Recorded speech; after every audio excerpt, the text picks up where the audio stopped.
আমি আপনাদের সম্মুখে উপস্থিত হতে পেরে নিজেকে ধন্য মনে করছি। আজকে এই মঞ্চে উপস্থিত আছেন আপনার অঞ্চলের সম্মানীয় সভাপতি, আমাদের একান্ত প্রিয় দাদা ভরতদা সহ প্রধান, উপপ্রধান এবং সর্বোপরি প্রত্যেকের নাম জানি না, প্রত্যেককে এই অঞ্চলের বীর নেতৃত্ব, তাদের প্রত্যেককে কৃতজ্ঞতা ও জাতীয়তাবাদী অভিনন্দন জানাচ্ছি। সেই সঙ্গে আমার মঞ্চের দুই পাশে বাংলার অগ্নিকন্যা, বাংলার মুক্তিকন্যা, বাংলার স্বাধীন সূর্য, মমতাময়ী, স্নেহময়ী, করুণাময়ী মমতা ব্যানার্জির যে বীর কর্মীবৃন্দ আছেন, তাদের প্রত্যেককেই আমি ধন্যবাদ ও কৃতজ্ঞতা জানাচ্ছি ও জাতীয়তাবাদী অভিনন্দন জানাচ্ছি। এবং এই মাইক্রোফোনের আওয়াজ যত দূর যাচ্ছে, বিশ্বকবি রবীন্দ্রনাথ ঠাকুরের সোনার বাংলা, জীবনানন্দ দাশের রূপসী বাংলা, আর বাংলার কল্পতরু মুখ্যমন্ত্রী মমতা বন্দ্যোপাধ্যায়ের বিশ্বসেরা বাংলার সমস্ত মানুষকে আমি জাতীয়তাবাদী অভিনন্দন জানাচ্ছি। আজকে এই মঞ্চে দাঁড়িয়ে আমাদের পশ্চিমবঙ্গ সরকারের উন্নয়নের গল্প করার মঞ্চ নয়। পশ্চিমবঙ্গ সরকারের উন্নয়নের গল্প করার তো এই মঞ্চ নয়। পশ্চিমবঙ্গ সরকারের উন্নয়ন নিয়ে আমরা কেন গল্প করতে যাব? পশ্চিমবঙ্গ সরকারের উন্নয়ন, মমতা বন্দ্যোপাধ্যায়ের উন্নয়ন, মমতা বন্দ্যোপাধ্যায়ের ভাবনা, মমতা বন্দ্যোপাধ্যায়ের চিন্তা, মমতা বন্দ্যোপাধ্যায়ের ভীষণ শুধু বাংলা নয়, গোটা ভারতবর্ষ নয়, ভারতবর্ষ ছাড়িয়ে বিশ্বের দরবারে মমতা বন্দ্যোপাধ্যায়ের ঐতিহাসিক উন্নয়ন প্রতিষ্ঠিত হয়েছে, প্রশংসিত হয়েছে।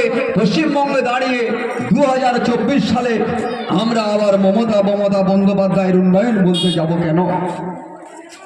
আজকে তো ভারতবর্ষের নির্বাচন, ভারতবর্ষের প্রধানমন্ত্রী কে হবে? ভারতবর্ষের 140 কোটি মানুষকে কে নিরাপত্তা দেবে? ভারতবর্ষের 140 কোটি মানুষকে কে খাদ্য দেবে? ভারতবর্ষের 140 কোটি মানুষের দুঃখে কার হৃদয়টা কাঁদবে? ভারতবর্ষের 140 কোটি মানুষকে ভালো রাখার জন্য কার আত্মাটা কাঁদবে? আমরা সেই নির্বাচনের প্রাক্কালে দাঁড়িয়ে আছি।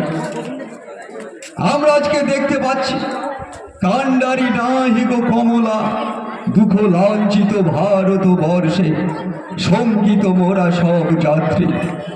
ভারতবর্ষের প্রধানমন্ত্রী নরেন্দ্র দামোদর দাস মোদী 2014 সালে ভারতবর্ষে ক্ষমতায় এসেছিল। তার আসার পিছনে তার অনেক কারণ ছিল। সে অনেক বড় বড় স্বপ্ন দেখিয়েছিল মানুষকে, গরিব মেহনতি মানুষকে বলেছিল যে আমাকে শুধু প্রধানমন্ত্রী করে দাও, প্রধানমন্ত্রী করতে হবে না, আমাকে চৌকিদার হিসাবে নিয়োগ করে দাও, আর ভারতবাসীর যে কালো টাকা বিদেশে রেখে দিয়েছে সেই সমস্ত টাকাগুলো নিয়ে এসে প্রত্যেকের অ্যাকাউন্টে আমি 15 লক্ষ করে টাকা দিয়ে দেব।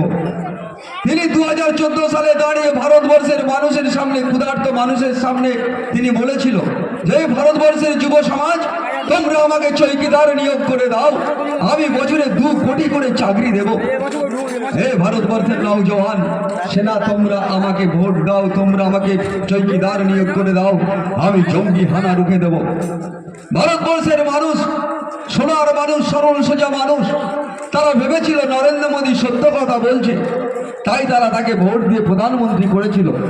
কিন্তু প্রধানমন্ত্রী হওয়ার পরে তার একটা রূপ সে বার করে দিয়েছে। ভারত মায়ের একটা সম্পদ সে বিক্রি করতে দাঁড়িয়েছে।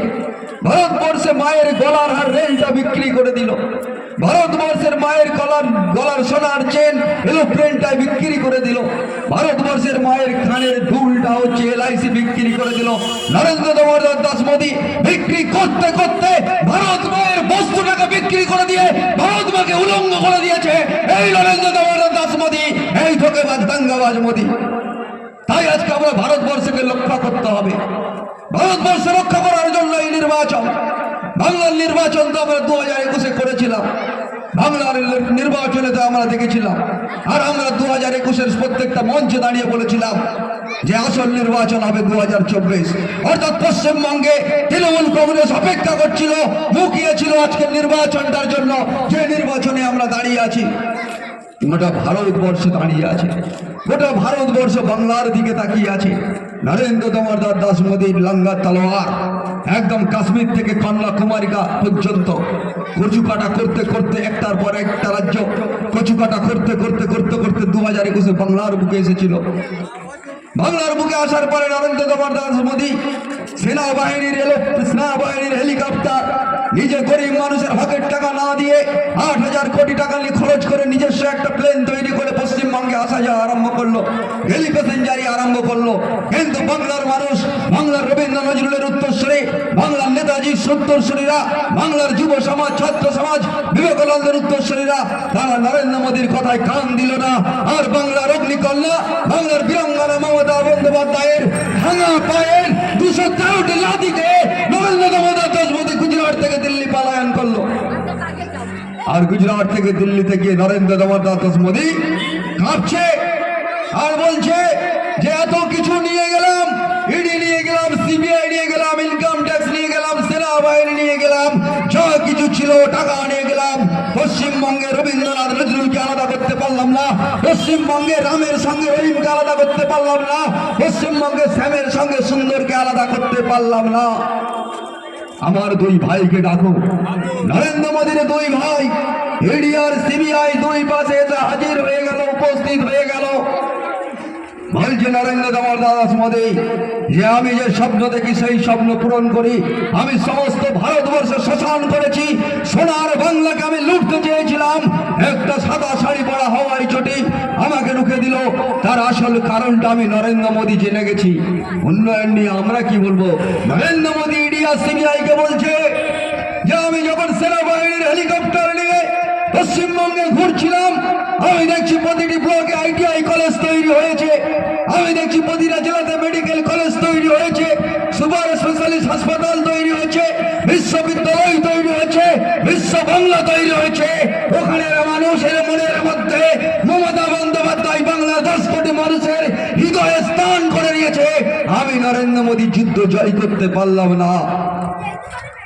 তাহলে কি করতে হবে? ইডি আর সিবিআই বলছে দাদা কি করতে হবে? বলে চক্রান্ত করতে হবে।